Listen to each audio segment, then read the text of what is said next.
जहाँ तक हमारी आवाज जा रही है डायरेक्ट और इनडायरेक्ट तमाम बंधुओं को, साथियों को और समस्त छात्र छात्राओं और इधर हमारे दाहिनी ओर के छोटे छोटे प्यारे बच्चों, आप समस्त मेरी आंखों के सामने उपस्थित शिक्षक वृंद और रिकॉर्ड करने वाले प्रदीप जी और असेंबली केंद्रीय विद्यालय खगड़िया के असेंबली के स्टेज से उपस्थित साथियों, चौहान जी जिन्होंने मुझे मौका दिया और पिया शर्मा ने जिन्होंने मुझे बुलाया और हमारे विश्वकर्मा सर की ओर से आप समस्त छात्रों को, सम्माननीय प्राचार्य महोदय को मैं नमस्कार करता हूँ और आज आपके सामने इतिहास के उन पन्नों को बोलता हूँ, इतिहास की उन कहानियों को मैं आपके सामने सुना रहा हूँ।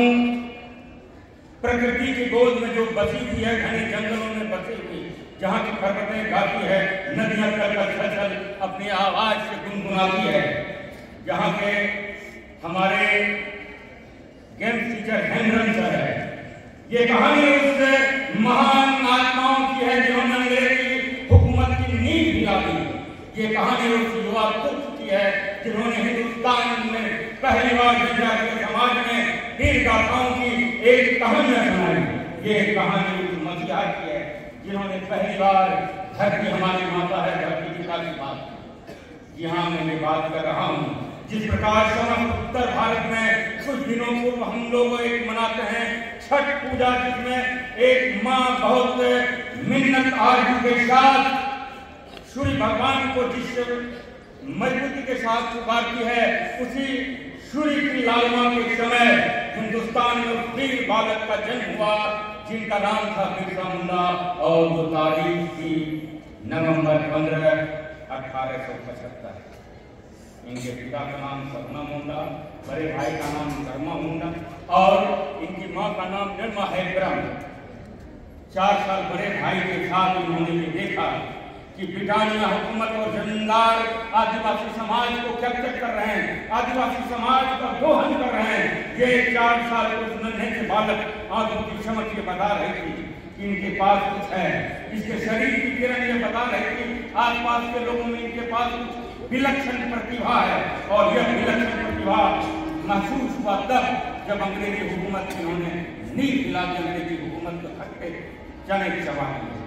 और मात्र इसलिए हम याद नहीं करते हैं ये जनजातीय समाज के पहले इंसान थे, ये जातीय प्रकृति से जुड़े हुए जनजातीय समाज के ये पहले इंसान थे जिन्होंने ब्रिटानिया हुकूमत की लड़ाई लड़ी।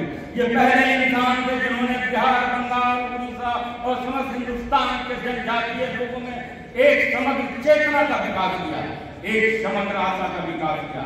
एक का नहीं बल है, आप चाहो तो कुछ कर सकते हो, लेकिन इतिहास इस बात का गवाह है कि कोई भी व्यक्ति और कोई भी इंसान, चाहे वो चंद्रशेखर आजाद ही क्यों ना हो, वह विदेशी ताकतों से पराजित नहीं हुआ है। वह अगर पराजित हुआ है अपने सहपाठियों के, अपने संघकर्मियों के सत्ताओं की पहाड़ियों में जब उनकी आवाज, जब बिरसा मुंडा बोलते थे पहाड़ियों की तलहटों पे चाहे खड़े होकर अगल बगल जितने गांव की माताएं थी वो उनकी आवाज को सुनने के लिए आती थी। जितने छोटे बच्चे थे उनके आवाज को सुनकर उनके शरीर के रोंगटे खड़े हो जाते थे और जितने वृद्ध थे उनके मन में एक नम आंखें हो जाती थी कि हमारे समाज का कोई व्यक्ति है जो हमारे अपनों की बात कर रहा है, जो धरती की बात कर रहा है, जो आत्मसम्मान की बात कर रहा है, जो स्वाभिमान की बात कर रहा है, पूरे देश की एकता की बात कर रहा है। ये वो थे बिरसा मुंडा। इन्होंने एक नए धर्म की शुरुआत की जिनका नाम था बिरसायत मुंडा। और एक बार की बात है, उन जनजातीय समाज में एक व्यक्ति के कानों में चोट लग गई। वो बिरसा मुंडा के पास पहुंचा। बिरसा मुंडा प्रकृति के एक वृक्ष के छालों को लेकर उनके पैरों पर मसल दिया। 3 दिनों के बाद वह व्यक्ति ठीक हो गया। उसी दिन से लोग इनको भगवान मानने लगे, डॉक्टर मानने लगे। बिरसा मुंडा जिन्होंने अंधविश्वास का विरोध किया, बिरसा मुंडा जिन्होंने अजब वाणी से हिंदुस्तान के लोगों को एक सूत्र में गिराया, बिरसा मुंडा जिन्होंने शराब को छोड़ा, बिरसा मुंडा जो अपने एक धर्म को मानते थे, शरणा धर्म की ओर आगे बढ़ाते हुए धर्म को माने और अंग्रेजों से इन्होंने विरोध किया। और आम इंसान की तरह बिरसा मुंडा हो गए और